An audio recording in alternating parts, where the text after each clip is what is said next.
Sejarah Gereja Sidang Persekutuan Injili Indonesia, GSPI.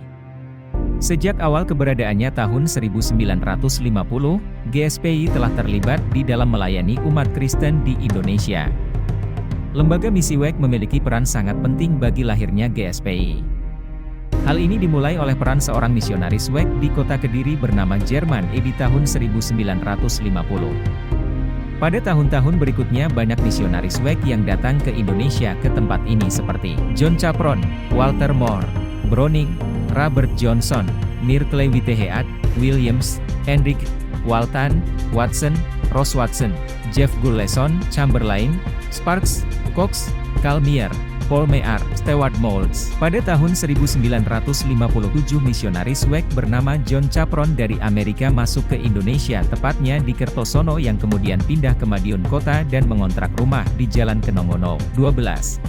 John Capron melakukan penginjilan dan banyak jiwa dimenangkan bagi Kristus seperti Ate Ginting Suka, Sriwanda, Wita, Sunadi, Harja, Ruth Suwarni, Rajum Prasaja, Dodi Prasaja, Purwanto, Susilo, Wiono, Caroline, Johane, Soewito, Munghadi, Miss Hadi, Soekamto, Hartono, Sukadi, keluarga Tio, Wiratsini, Anwar Yahya.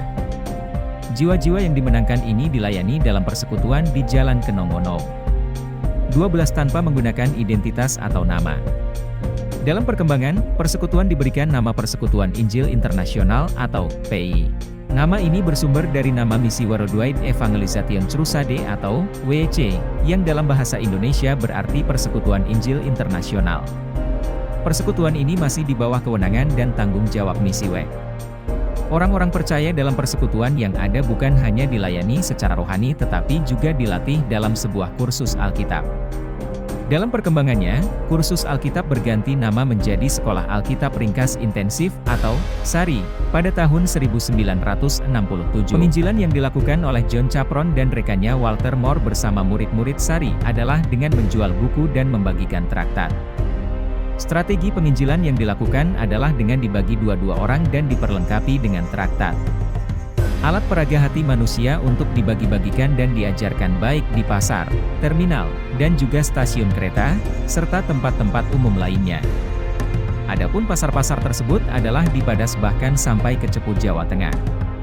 Dengan jalan ini maka murid-murid SARI yang pertama hampir semuanya menjadi pelayan Tuhan baik di lingkup GSPI dan ada juga di luar GSPI. Demikian juga jiwa-jiwa baru ditambahkan menjadi orang yang percaya kepada Tuhan Yesus. Sehingga terbentuklah persekutuan-persekutuan di sekitar Madiun, Ngawi, Magetan, Pelaosan, Lorok, Surabaya, Malang, Probolinggo, Madura, Jawa Tengah, bahkan sampai ke Sumatera. Selanjutnya, PI pindah dari Jalan Kenongono 13 dan mengontrak sebuah rumah di Jalan Biliton nomor 8 pada tahun 1968. Namun sebelum berpindah terjadi, nama PI sudah berubah menjadi Sidang Persekutuan Injil, SPI. Dalam peristiwa ini, dapat dilihat mengenai jiwa-jiwa yang percaya kepada Tuhan Yesus semakin bertambah. Pada tahun 1971 SPI kemudian berpindah ke Jalan Turi 30 sampai saat ini dan menjadi GSPI Madiun. Rajum Prasaja dan rekan-rekan yang lain memiliki peran penting dalam pengembangan pelayanan GSPI yang lebih luas. Hal ini dapat terlihat dari terbentuknya beberapa pos pelayanan dan juga berdirinya gereja di beberapa tempat seperti di 1975 merintis SPI di Surabaya, 1970 di Lorok Pacitan, 1972 di Batu Retno, termasuk di Gunung Wilis Kediri. Pada tanggal 20 Oktober 1981.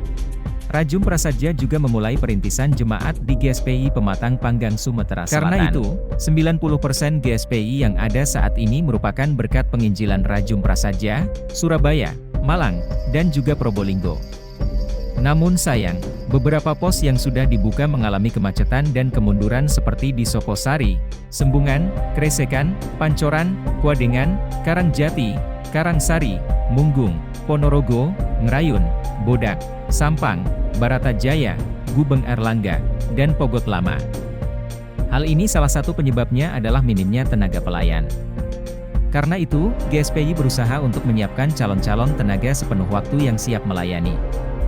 Selain menyiapkan tenaga-tenaga pelayan maka Wankor membentuk Departemen Penginjilan atau Menjil. Tugasnya menginjil adalah membantu jemaat GSPI untuk tetap menginjil dan membuka pos-pos di tempat yang memungkinkan. Dengan visi ini maka menginjil melaksanakan program-program seperti mengadakan kamping muda-mudi GSPI, mengadakan seminar-seminar penginjilan, Pembinaan pos latihan penginjilan untuk dinaikkan statusnya menjadi sidang. Meskipun keberadaan menginjil tidak terlalu signifikan karena pengurusnya terikat dengan pelayanan dalam jemaat, namun beberapa pos berhasil dibuka seperti di Malang dan juga Probolinggo. Demikian pula untuk mengembangkan pelayanan yang lebih luas maka Pak Rajum bersama Jeff Guleson dari Misi WEK menyiapkan tempat untuk membina calon-calon hamba Tuhan yang siap untuk pelayanan. Karena itu, Pusat Pembinaan Rohani atau Pusbinro didirikan tahun 5 Januari 1979. Dalam perkembangannya Pusbinro berubah menjadi Sekolah Teologi Injili Efrata atau STY, tahun September 1981, saat ini menjadi Sekolah Tinggi Teologi Injili Efrata atau STY. Sampai saat ini, GSPI tetap dipercayakan Tuhan untuk ambil bagian di dalam pelayanan di Indonesia. Untuk saat ini Tuhan mempercayakan terdapat 24 sidang jemaat, dan 16 pos dan bakal pos penginjilan yang terbentang dari Kalimantan, Sumatera, Jawa, dan Madura.